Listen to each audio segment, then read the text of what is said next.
بسم الله الرحمن الرحيم. مدنة إسماعيل عمر قله مدحوينها جمهورية جيبوتي يوم مدحوينها حزب RPP مروة خضرة محمود حيد مروة كوبات مدنة رئيس الوزراء مدنة أفيين كدولة أفيين كبرلمانك لمان كقبلياش أصحابها حزبك دبدها كوذا يمد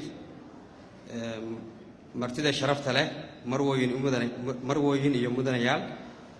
وحمان شرف وين نوعه أنا جو هذا ليا مجا عمد الصومالية إثيوبيا يودعان الصومالية وحند الله ناي همبليو أفرتنجورة ده حزب RPP يجوش جيبوتي يوجيس كأفريقيا وكهوي أنا كده دعان كسرعنا وحينوت هاي قول وين شرفنا وينوت هاي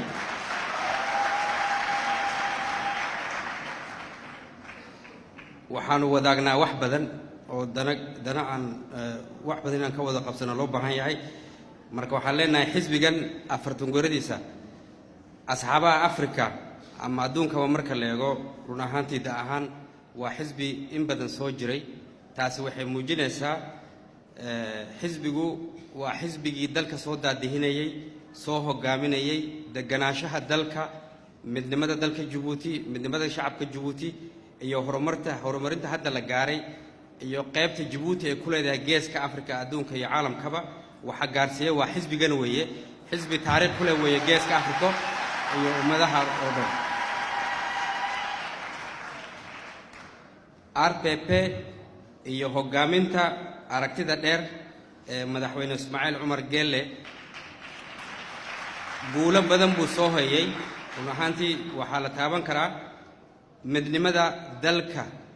jamhuuriyadda Djibouti iyo midnimada shacabka hogaaminta madaxweynaha iyo hogaaminta xisbigan baa guushis kale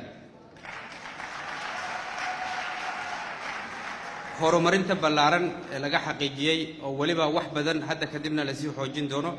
waxaan leenahay xisbiga RPP iyo hogaaminta aragtida dheer ee madaxweynaha ayaa wax weyn ku soo biiriyay ka muuqdana dalka iyo caalamka oo dhan uu riyaaqay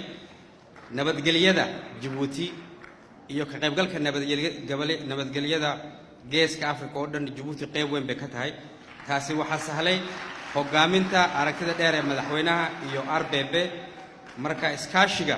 Djibouti iyo dalalka jaarka gaar ahaan Ethiopia iyo Djibouti iyo dalalka kaleba iskaashiga ballaaran ee ka hirgalay mudooyinkii 10 sano iyo in ka badan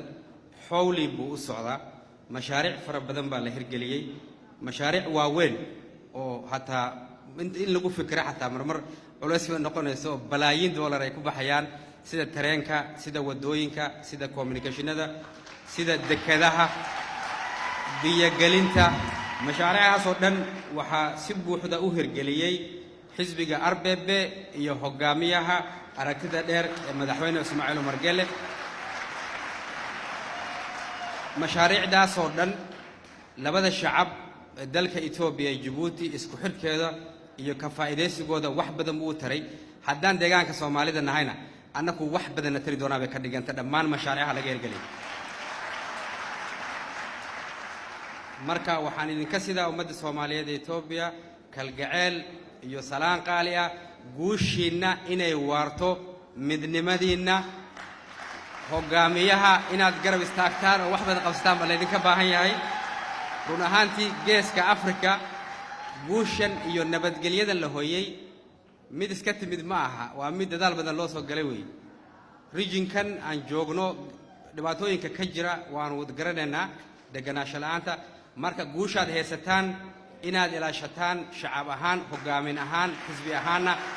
inaad wadadaas mar walba ku taagnaataan iyo idinku rajo qabnaa marka waxaad loo tihiin هيل بعد نوتين إلهينا هذي كل جرولو نبذ هذا